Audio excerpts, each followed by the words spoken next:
Assalamu alaikum. Dear viewers, this is me Muhammad Asif Zeb and you are watching my video CSIF examination or cerebrospinal fluid examination. cerebrospinal fluid examination एक बहुत ही important और sensitive test है।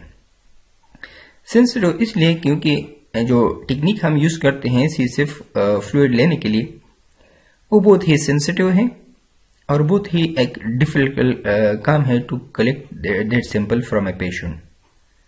तो इसलिए अगर एक मरतबा किसी भी टेक्नोलॉजिस्ट से या मेडिकल लेबोरेटरियन से CSIF पर परफॉर्म करते वक्त कोई गलती हो गई तो इसका जो दोबारा सैंपल लेना पेशेंट से, चूंकि ये एक पेनफुल प्रोसीजर है इसलिए दोबारा सैंपल लेना पेशेंट्स के लिए बहुत ही मुश्किल होगा। तो इसलिए हम इसको कहते हैं कि इट्स वेरी सेंसिटिव।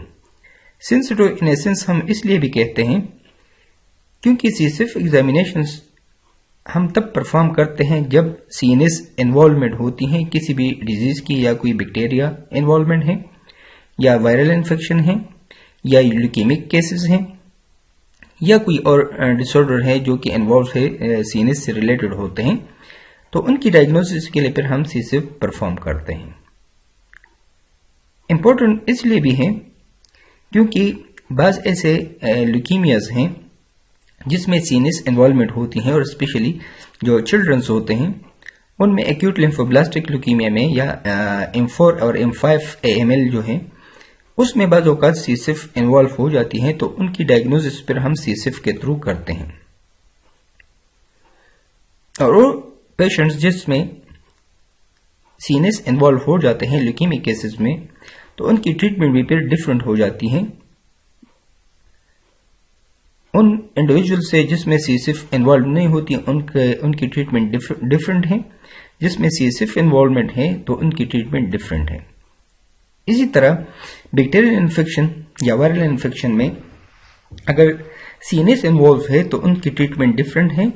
जिसमें CSIF इन्वॉल्व नहीं है उनकी ट्रीटमेंट डिफरेंट है। इसलिए हम CSIF एग्जामिनेशन को सेंसिटिव और इम्पोर्टेंट कहते हैं।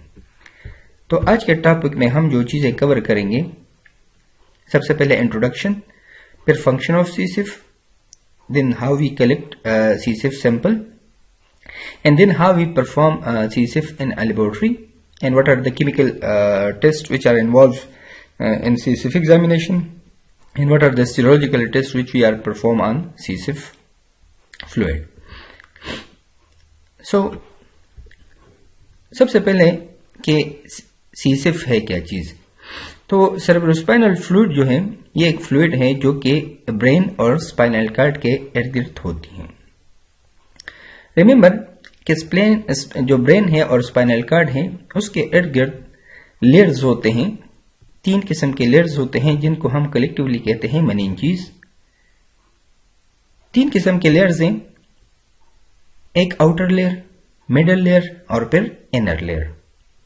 सो जो आउटर लेयर है उसको हम कहते हैं ड्यूरा मैटर।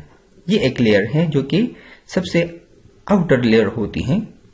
फिर इसके बाद जो मिडल लेयर है उसको हम कहते हैं एरेक्नाइड, और जो इनर मेम्ब्रेन है उसको हम कहते हैं पिया मैटर। तो 3 किस्म के लेयर्स होते हैं जिनको एक को हम ड्यूरामेटर कहते हैं जो कि आउटर मोस्ट लेयर है, फिर इसके बाद एरेक्नाइड और फिर इसके बाद पिया मैटर। आप लोगों ने कंडीशन का नाम सुना होगा कि मेनिंजाइटिस। सो मेनिंजाइटिस क्या चीज है? Meningitis basically inflammation of the meninges है, उसको हम मेनिंजाइटिस कहते हैं। और वो कोई भी मेम्ब्रेन हो सकती है, ड्यूरामेटर हो सकती है, एरेक्नाइड हो सकती है या पियामेटर हो सकती है। तो अगर इनकी इन्फ्लेमेशन है, कोई भी रीजन हो, चाहे बैक्टीरियल इन्फेक्शन हो या वायरल इन्फेक्शन हो, तो उसको हम फिर मेनिंजाइटिस कहते हैं। अगर उसमें बैक्टीरिया इन्वॉल्व है तो हम उसको बैक्टीरियल मेनिंजाइटिस कहते हैं। अगर उसमें वायरस इन्वॉल्व है तो हम उसको वायरल मेनिंजाइटिस कहते हैं। तो मेनिंजेस बेसिकली वो लेयर्स हैं जो कि ब्रेन और स्पाइनल कार्ड के इर्द गिर्द होती हैं, उनको हम कहते हैं meninges, and inflammation of that meninges is known as meningitis. अब जो CSIF फ्लूइड है वो इन ही मेम्ब्रेन्स के अंदर होती हैं।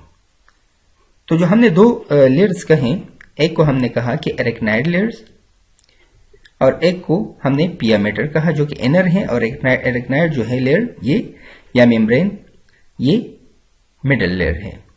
इनके दरमियान एक स्पेस है जिसको हम कहते हैं सब एरेक्नाइड स्पेस। इनर मेम्ब्रेन और एरेक्नाइड लेयर के दरमियान जो स्पेस होती है उसको हम कहते हैं सब एरेक्नाइड स्पेस। इस सब एरेक्नाइड स्पेस में जो फ्लूइड मौजूद होता है उस फ्लूइड को हम कहते हैं सीसिफ या cerebrospinal fluid is the fluid which is present in the subarachnoid space is known as cerebrospinal fluid। सीसिफ जो है ब्रेन्स के जो मुख्तलिफ पार्ट है जिसमें वेंट्रिकल्स हैं, कोराइड प्लक्सेस हैं, तो सीसिफ की जो फॉर्मेशन है वो वेंट्रिकल्स में होती हैं और इन ब्रेन के जो वेंट्रिकल्स हैं उनमें होती हैं और फिर ये कोराइड प्लक्सेस में ये एक्यूमुलेट होती हैं। तो ये है CSF. Now what is the function of CSF के जो भी फ्लूइड्स होते हैं हमारे बॉडी में, चाहे वो सीएनएस के इर्द गिर्द हो या हार्ट के इर्द गिर्द हो या ये जो एब्डोमिनल लेयर्स है उनके इर्द गिर्द हो, उनके अपने कोई ना कोई फंक्शन होता है। इसी तरह सीसिफ का भी एक फंक्शन है और जो कि ये ब्रेन के लिए और स्पाइनल कॉर्ड के लिए ये बहुत ही इंपॉर्टेंस रखती हैं। तो what is the function of CSF? तो नंबर 1 फंक्शन ऑफ सीसिफ की ये शॉक ऑब्जर्वर है।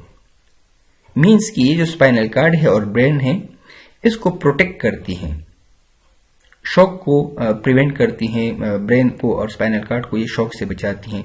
ठीक है, तो सबसे पहले प्रोटेक्शन। नंबर 2 कि जितने भी न्यूट्रिएंट्स हैं, चाहे प्रोटीन्स हो या ग्लूकोज हो, ये प्रोवाइड करती हैं, डिलीवर करती हैं। तो इसीलिए नंबर 1 फंक्शन क्या है? Number 1 protection and number 2 to provide nutrients to CNS या ब्रेन एंड स्पाइनल कॉर्ड। और इसके अलावा जो वेस्ट सब्सटेंसेस होते हैं वो भी फिर इस फ्लूइड में एक्यूमुलेट होते हैं और फ्लूइड से फिर ये ब्लड के थ्रू और ब्लड के थ्रू फिर जो हमारे मुख्तलिफ एक्सक्रीटरी ऑर्गन है लाइक किडनी, उसके थ्रू फिर बॉडी से एक्सक्रीट आउट होते हैं। या अगर मेटाबोलाइट है तो लिवर में फिर उसकी मेटाबॉलिज्म होती है और उसको लिवर डिटॉक्सिफाई करता है। नाउ नॉर्मल जो हमारे बॉडी में नॉर्मल सीसिफ मौजूद होता है कि उसकी प्रॉपर्टीज क्या है। तो जब हमें एक चीज की नॉर्मल का पता हो तो उसकी जो एबनॉर्मलिटीज होगी या पैथोलॉजीज होगी ऑटोमेटिकली वो हमारे माइंड में फिर आ जाती हैं। तो सबसे पहले नॉर्मल कि what is the normal CSF look like, इधर फिजिकली या केमिकली। तो नॉर्मली जो सीसिफ है this is very colourless and clear fluid और थिन फ्लूइड है, थिक नहीं है बल्कि थिन है, कलरलेस है और ये क्लियर फ्लूइड होता है। ठीक है, CSF is the third major fluid of the body. So adults में इसका वॉल्यूम 90 to 150 ml है, while in neonates this volume is 10 to 60 ml। सीसिफ और जो हमारा ब्लड है इसको प्रिवेंट करती है ब्लड ब्रेन बैरियर, एक मेम्ब्रेन है ब्लड ब्रेन बैरियर जिसको हम कहते हैं कि ब्लड की जो क्वांटिटी है या ब्लड के जो कंटेंट्स है वो सीसिफ के कंटेंट से डिफरेंट होते हैं। लाइक ग्लूकोज है, लाइक प्रोटीन्स हैं, तो सीसिफ के प्रोटीन डिफरेंट हैं और ब्लड के जो कंटेंट्स हैं वो डिफरेंट होते हैं। जैसे ब्लड में हमारे पास WBCs की क्वांटिटी बहुत ही ज्यादा है या रेड ब्लड सेल्स की क्वांटिटी ज्यादा है या प्लेटलेट्स उसमें है, सीसिफ में जो फ्लूइड है उसमें WBCs ना होने के बराबर होती हैं। तो अगर हम नॉर्मली कंसिडर करें कि नॉर्मली WBC सीसिफ में कितने होते हैं तो 0 to 5 या हम कह सकते हैं कि लेस देन 5 WBCs पर mm या पर माइक्रोलीटर्स ये होता है, लेकिन यूनिट में 30 तक ये नॉर्मल हो सकते हैं। ठीक है, और मोस्टली जो ब्लड सीसिफ है उसमें जो WBCs होते हैं अगर हम इसका डिफरेंशियल काउंट देखें, जैसे इसमें न्यूट्रोफिल कितने हैं, इसमें लिम्फोसाइट कितने हैं, मोनोसाइट, इजिनोफिल और फिर बेजोफिल, तो मोस्टली जो सीसिफ में जो WBCs मौजूद होते हैं वो लिम्फोसाइट और मोनोसाइट्स होते हैं। प्रोटीन कंटेंट 15 to 45 मिलीग्राम पर डील है, इसमें ग्लूकोज 50 to 80 मिलीग्राम पर डील होते हैं।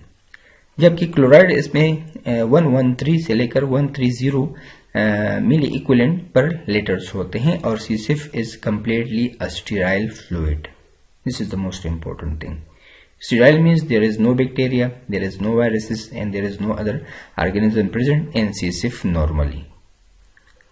But if these organisms like viruses or bacteria, if it is present, so this is not normal condition, this is pathological condition. Now C. siff की collection जो है, C. siff की collection के लिए जो प्रोसीजर यूज होता है इसको हम कहते हैं स्पाइनल टैप या लंबर पंक्चर टेक्निक हम इसको कहते हैं. Now what is the purpose of C. siff? कि C. siff क्यों परफॉर्म करते हैं? तो C. siff हम डायग्नोस्टिक पर्पस के लिए परफॉर्म करते हैं और फिर थेरेप्यूटिक पर्पस के लिए भी हम परफॉर्म करते हैं. डायग्नोस्टिक पर्पस मीन्स कि कोई वायरल इन्फेक्शन है या बैक्टीरियल इन्फेक्शन है, तो इसकी डायग्नोस्टिक पर्पस के लिए हम इसको कलेक्ट करते हैं, C. siff या परफॉर्म करते हैं. या अगर सेंट्रल नर्वस सिस्टम में कोई ट्यूमर है तो उसके लिए हम C. siff परफॉर्म करते हैं. सिफिलिस के लिए परफॉर्म करते हैं जो कि एक सेक्सुअली ट्रांसमिटेड डिजीज है. या कभी कभार जो स्पाइनल फ्लूइड में या स्पाइनल कार्ड में इंजरीज आ जाती हैं, ठीक है ना, हेमरेजेस आ जाते हैं, ब्लीडिंग हो जाती है, तो उसके लिए हम C. siff परफॉर्म करते हैं. मल्टीपल स्क्लेरोसिस के लिए हम परफॉर्म करते हैं. और गुइलेन-बेयेन सिंड्रोम जो कि इन्फ्लेमेटरी ऑफ द नर्व्स हैं उसके लिए भी हम परफॉर्म करते हैं C. siff. तो ये सारे थेरेप्यूटिक पर्पस के लिए, फॉर एग्जांपल आपने एक मरतबा C. siff कलेक्ट कर लिया और उसमें कोई वायरल इन्फेक्शन हुई है या बैक्टीरियल इन्फेक्शन हुई है, और आफ्टर ट्रीटमेंट आप फिर C. siff परफॉर्म करते हैं कि आया ये वायरल इन्फेक्शन या बैक्टीरियल इन्फेक्शन रिजॉल्व हुई है या नहीं हुई, तो ये थेरेप्यूटिक पर्पस है, ठीक है ना.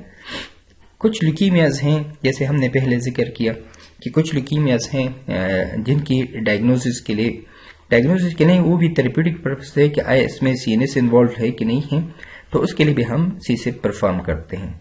तो लंबर पंक्चर टेक्निक के लिए ये मोस्टली हम जो वर्टिब्रास है उनसे C. siff कलेक्ट करते हैं. कौन से वर्टिब्रास से हम C. siff कलेक्ट करते हैं आगे जाके हम डिस्कस करते हैं, लेकिन सबसे पहले you have to prepare your patient.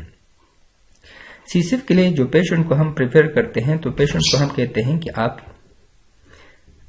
Full flexion के साथ आप लेट जाए, जैसे उसके पैर वो पेट के साथ लगे हों, ठीक है, और वो एक बेंड टाइप शेप में वो लेटा हो या लेटी हो, तो ये आपका पेशेंट है. फिर इसके बाद C. siff, just remember C. siff again हमने कहा कि वेरी सेंसिटिव, तो आपके लिए इसके लिए जो स्टीराइल कंडीशन है उसमें आपने C. siff परफॉर्म करना है. जैसे ये पेशेंट है, आपने ग्लव्स पहने हैं, सर्जिकल ग्लव्स आपने पहने, PPEs आपने फुल पहनी हुई हो, उस जगह को जहां से आपने C. siff कलेक्ट करना है उसको आपने पहले स्टेरलाइज करना है, ठीक है. स्टेरलाइज आप यूजुअली करते हैं 70% अल्कोहल के साथ या लुगुलाइडीन के साथ आप इसको, या पाविडीन के साथ आप इसको सबसे पहले उस जगह को स्टीराइल करते हैं. उसके लिए अब अलग से यूनिफॉर्म आता है या एक कपड़ा आता है ताकि आप पेशेंट को फुल कवर कर रहे. फिर इसके बाद आपने C. siff कलेक्ट करना है. तो ये है पोस्टीरियर इलियक स्पाइन.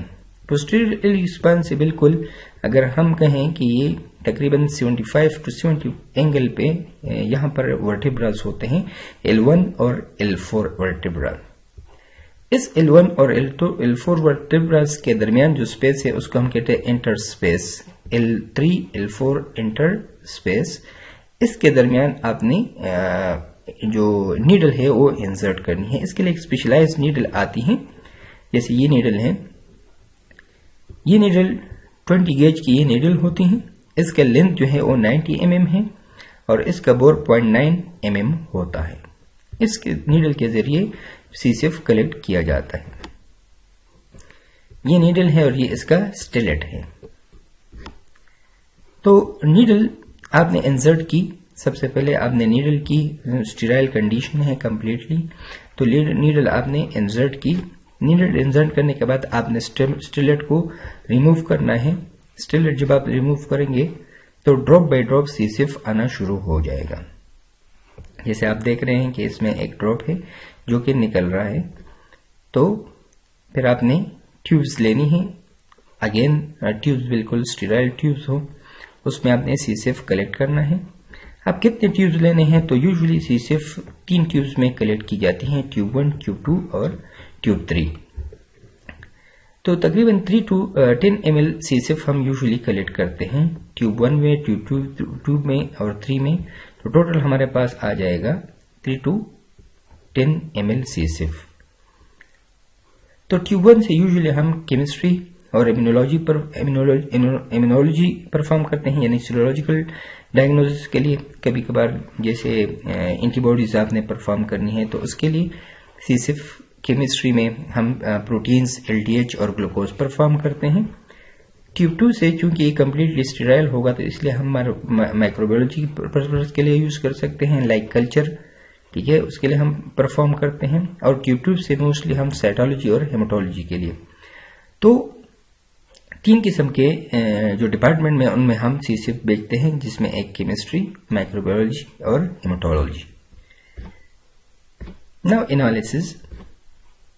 तो 3 किस्म के एनालिसिस हम परफॉर्म करते हैं, फिजिकल एग्जामिनेशन करते हैं, केमिकल एग्जामिनेशन करते हैं और माइक्रोस्कोपिक एग्जामिनेशन परफॉर्म करते हैं सीसेफ के लिए। जितने भी बॉडी फ्लूइड्स होते हैं उनमें हम ये तीनों चीज परफॉर्म करते हैं। अगर यूरिन एनालिसिस है या सीसेफ है या पेरिकार्डियल फ्लूइड है या एब्डोमिनल फ्लूइड है, ठीक है, जितने भी फ्लूइड्स होते हैं, या सीमन एनालिसिस है या साइनोइल फ्लूइड है, तो इन सब के लिए हम ये 3 एग्जामिनेशन करते हैं, फिजिकल एग्जामिनेशन, केमिकल एग्जामिनेशन और माइक्रोस्कोपिक एग्जामिनेशन। तो सबसे पहले फिजिकल एग्जामिनेशन में हम देखते हैं कि सीसेफ की अपीयरेंस कैसी है, यानी आया उसका कलर है या नहीं है, तो ये सारी चीजें हम देखते हैं। तो हमने कहा कि नॉर्मल जो सीसेफ है वो क्लियर और कलरलेस फ्लूइड है, लेकिन कभी कभार सीसेफ रेड कलर का भी आ जाता है। तो उसकी इंडिकेशन मुख्तलिफ किस्म की इंडिकेशन है, लाइक अगर किसी ने गलत प्रोसीजर किया है और उससे कहीं कहीं पे वेन डैमेज हो गया जिसमें से ब्लीडिंग आ जाती है, तो सीसेफ का कलर रेड ब्लड सेल्स की वजह से उसका कलर रेड हो जाता है। लेकिन जरूरी नहीं है कि प्रोसीजर की वजह से हो। हाँ, ये भी हो सकता है कि कोई हेमोरेजिस हुई है सीएनएस में, ठीक है ना, तो सबरेक्नाइड हेमोरेजिस जिसको हम कहते हैं, तो वो भी हो सकती हैं। अगर तीनों ट्यूब्स में रेड कलर है, the appearance of fresh blood in all 3 tubes supports the diagnosis of subarachnoid hemorrhages। अगर तीनों ट्यूब्स में है, ठीक है। अगर एक ट्यूब में है तो हो सकता है कि वो गलत प्रोसीजर की वजह से ब्लड उसमें आ चुका हो। जिंथिक्रोमिक सीसेफ है, तो यूजुअली जो जॉन्डिस के पेशेंट्स होते हैं, चूंकि उसमें बिलिरुबिन होते हैं, bilirubin can cross blood brain barrier if it's concentration is greater than 20 milligram पर डीएल, तो फिर जॉन्डिस की वजह से येलो कलर हो सकता है। अगर टर्बिड कलर है, मींस टर्बिड का मतलब ये है कि अगर हम सीसेफ को ट्यूब को किसी बैकग्राउंड के साथ चेक करें और वो बैकग्राउंड हमें नजर ना आए, तो इट मींस कि ये टर्बिड है। तो टर्बिड का ये हमें क्या इंडिकेशन देती है कि इसमें WBCs हो सकते हैं, ठीक है ना, जो कि यूजुअली सीनियस इन्फेक्शन या इन्वॉल्वमेंट हो सकती है, इधर बैक्टीरियल और वायरल। नाउ सीसेफ में क्लॉट्स का आना, क्लॉट्स जैसे हम देखते हैं कि ब्लड क्लॉट हो जाता है, तो बाज़ सीसेफ में क्लॉट नजर आता है, व्हाइट कलर का क्लॉट नजर आता है। लेकिन नॉर्मली चूंकि सीसेफ में क्लॉट मौजूद नहीं होता तो नॉर्मल है। But if a clot is present, so what are the indications for presence of a clot? तो क्या क्या हो सकती है? नंबर 1 ट्रोमेटिक टेप हो सकता है, ठीक है ना, या स्पाइनल ब्लॉकेज हो सकती है, या ट्यूबरक्लोसिस मेनिंजाइटिस हो सकती है, या बैक्टीरियल इन्फेक्शन हो सकती है। तो इन सब चीजों को हम फिर अपने माइंड में रखते हैं कि इन वजूहात की वजह से सीसेफ में क्लॉट मौजूद हो सकता है। Now amount of CSF, how much CSF should be collected. तो जैसे हमने पहले जिक्र किया, 3 to 10 ml सीसेफ हम यूजुअली कलेक्ट करते हैं। माइक्रोस्कोपिक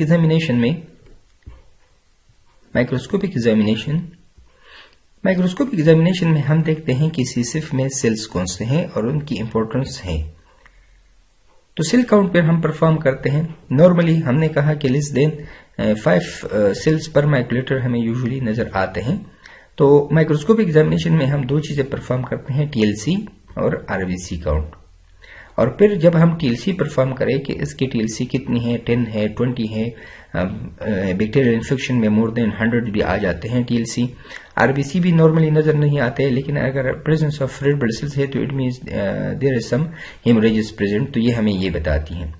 फिर डिफरेंशियल ल्यूकोसाइट हम परफॉर्म करते हैं, चाहे लेस देन 5 सेल्स हो या मोर देन 5 सेल्स हो, तो हम डिफरेंशियल ल्यूकोसाइट लाजमन परफॉर्म करते हैं और वो हमें बताते हैं कि आया बैक्टीरियल इन्फेक्शन है या वायरल इन्फेक्शन है। तो जैसे हमने कहा कि यूजुअली फ्यू लिम्फोसाइट या मोनोसाइट नजर आ सकते हैं, लेकिन अगर इनकी कंसंट्रेशन ज्यादा है तो फिर डायग्नोसिस डिफरेंट हो जाती है। How to count TLC and RBC count. तो टीएलसी और आरबीसी काउंट हम यूजुअली न्यू बार चेंबर से परफॉर्म करते हैं। कैसे परफॉर्म करते हैं, इस पे एक वीडियो मौजूद है मेरे चैनल पे, टीएलसी न्यू बार चेंबर के नाम से, तो काइंडली आप उसको देख सकते हैं। Now significance of increased TLC and significance of differential cells which are present in CSF. So if there is neutrophilic leukocytosis, mean that if the concentration of neutrophil is increased and in addition to this there is leukocytosis, so what would be the condition? तो neutrophilic leukocytosis अगर है तो this indicate that there is bacterial infection.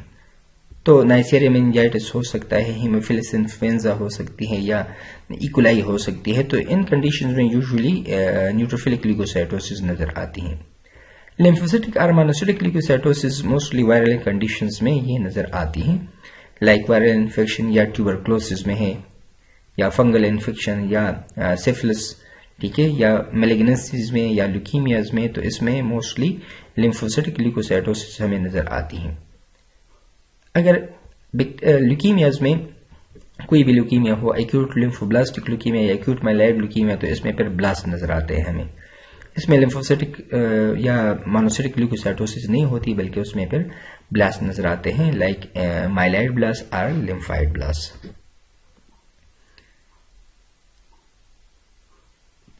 So again leukocyte differential, जैसे हमने पहले जिक्र किया कि बैक्टीरियल इन्फेक्शन ट्यूबरक्लोसिस हो सकते हैं, while fungal tubercular and viral infection they contain lymphocytes. Other condition like leukaemia, plasma cell leukaemia, presence of tumour in brain and metastasis of CCF. बाज़ औक़ात यह होता है कि मेटास्टेसिस हो जाती हैं सीसीएफ में, कहीं पे कैंसर कहीं और पे होता है, like liver cells, like liver और any other organs, there is some malignancy, so that malignant cells can metastasize into central nervous system. So for that we then perform CSF.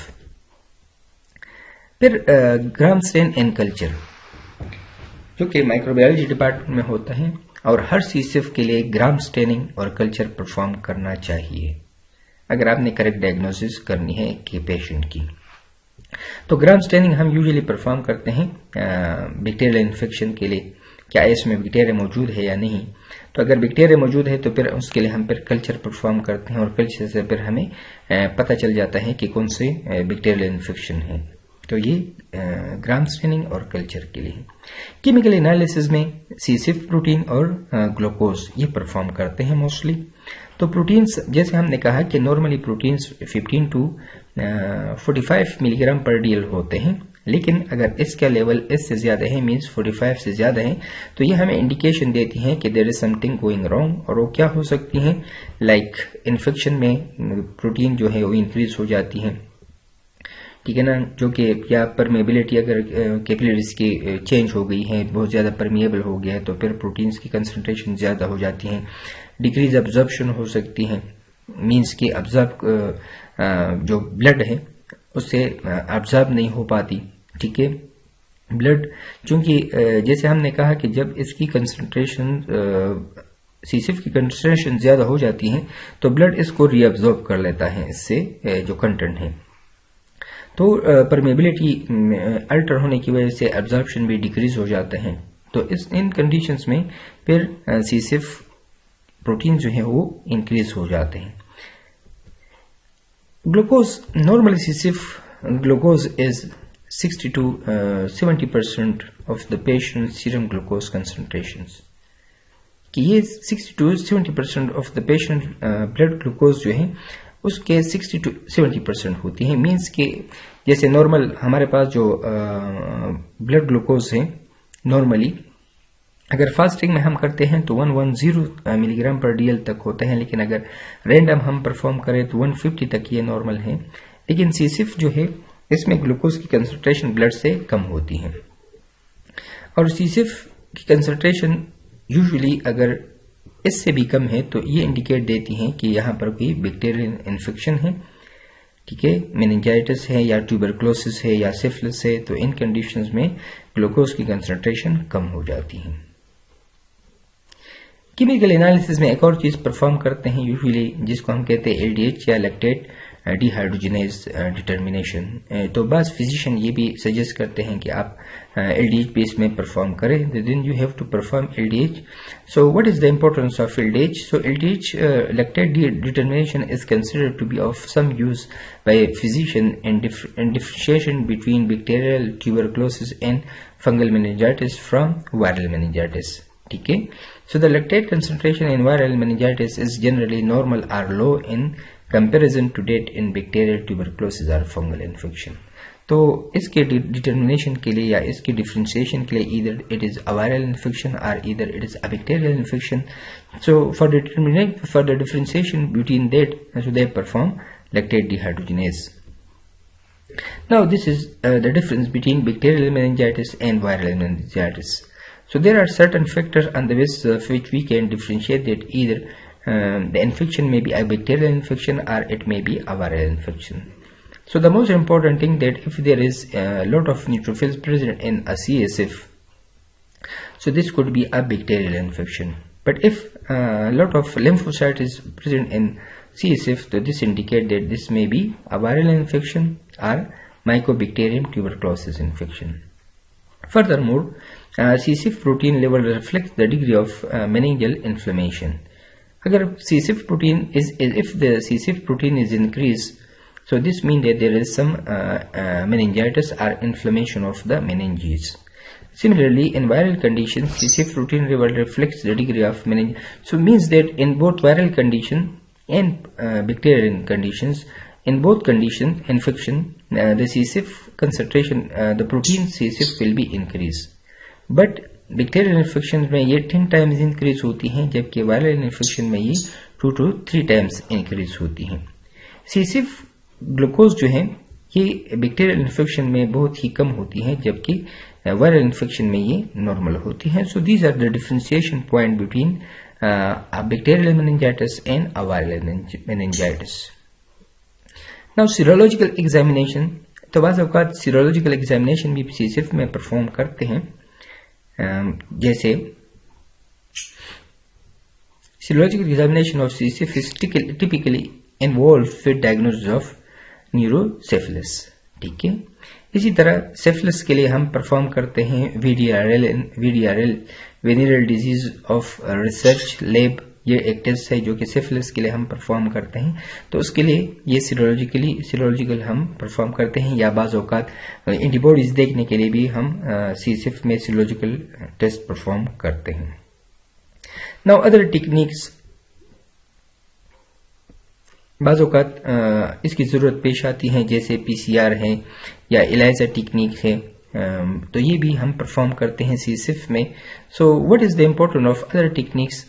Important जो other techniques है, like जैसे हमने PCR की बात की, तो PCR में जब लेट्स सपोज कोई वायरल इन्फेक्शन है तो फिर हम PCR की तरफ जाते हैं कि इसका लोड कितना है, या उसकी करेक्ट डायग्नोसिस के लिए फिर हम PCR परफॉर्म करते हैं।